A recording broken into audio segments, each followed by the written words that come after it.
তোমার কাছে টাকা নিয়ে তো কি হয়েছে, আমার কাছে তো আছে। আজ এই খুশির দিনে আমি তোমাকে খাওয়াবো। না না, আমার কাছে আমি জানি তোমার কাছে নেই। সবসময় বয়ফ্রেন্ডরাই কেন গার্লফ্রেন্ডদের খাওয়াবে? গার্লফ্রেন্ডরা বুঝি বয়ফ্রেন্ডদের খাওয়াতে পারে না?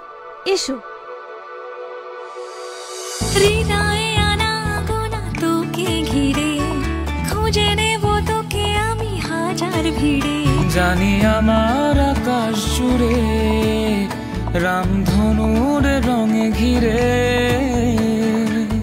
জ্যোৎস্না হয়ে রাঙালি আমায়।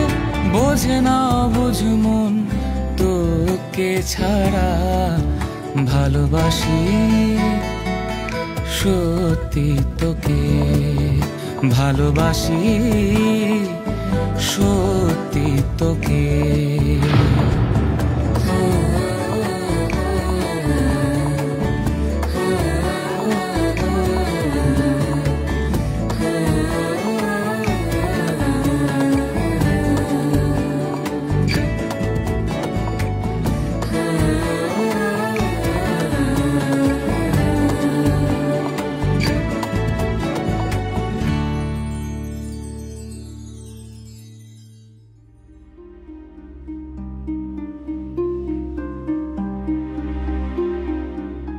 কি হয়েছে মা?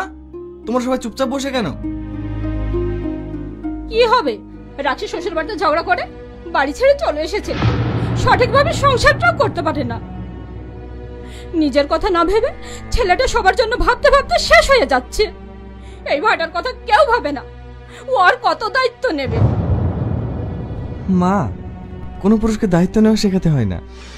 পুরুষ জন্মগ্রহণ করে দায়িত্ব পালনের জন্য। মা বাবা ভাই বোন বউ সন্তান সবার ইচ্ছা আবদারগুলো পূরণ করতে করতে একজন পুরুষের জীবন কেটে যায়। কখনো সে নিজের কথা ভাবে না। এটাই হচ্ছে পুরুষ জাতি। তুমি কোনো চিন্তা করো না মা, আমি আছি তো। আমার কোনো কষ্ট হয় না।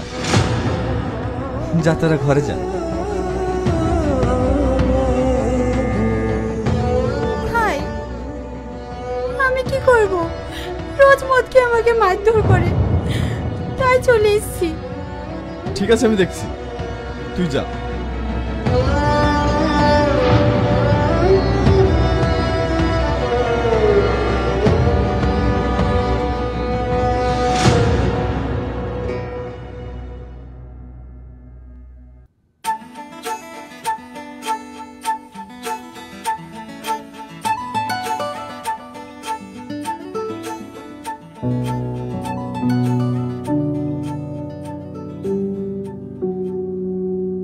ছেলেটি কেমন বলো ইলিয়াস?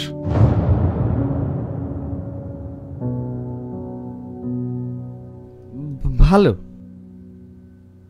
এ হচ্ছে আমার বন্ধুর ছেলে, সফটওয়্যার ইঞ্জিনিয়ার, সাউথ আফ্রিকায় জব করে। প্রিয়ার সঙ্গে বিয়ে ঠিক করেছি। কেমন হবে বলো তো? খুব ভালো হবে। ছেলে সামনের সপ্তাহে বাড়ি ফিরছে। অল্প দিনেই ওদের বিয়েটা দেব। আপু, আমি এখন বিয়ে করব না। আমার এখনো পড়াশোনা শেষ হয়নি। কোনো চাপ নেই, বিয়ের পরেও পড়াশোনা হবে। আমি এখন আসছি আঙ্কেল। হ্যাঁ, চলো।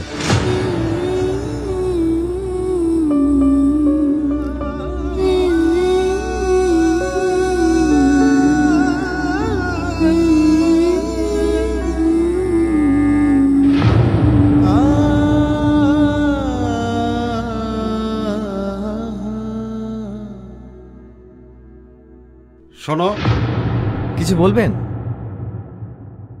আমি জানি প্রিয়া তোমাকে ভালোবাসে, কিন্তু এই সম্পর্কটা আমি চাই না। কারণ তোমার ওই অভাবন্টনের ফ্যামিলিতে আমি আমার মেয়ের জীবনটা নষ্ট হতে দিতে পারি না। তাই তুমি যদি প্রিয়ার ভালো চাও, তাহলে ওর লাইফ থেকে সরে যাও। তাই আজকের পর থেকে তুমি আর ওকে পড়াতে আসবে না।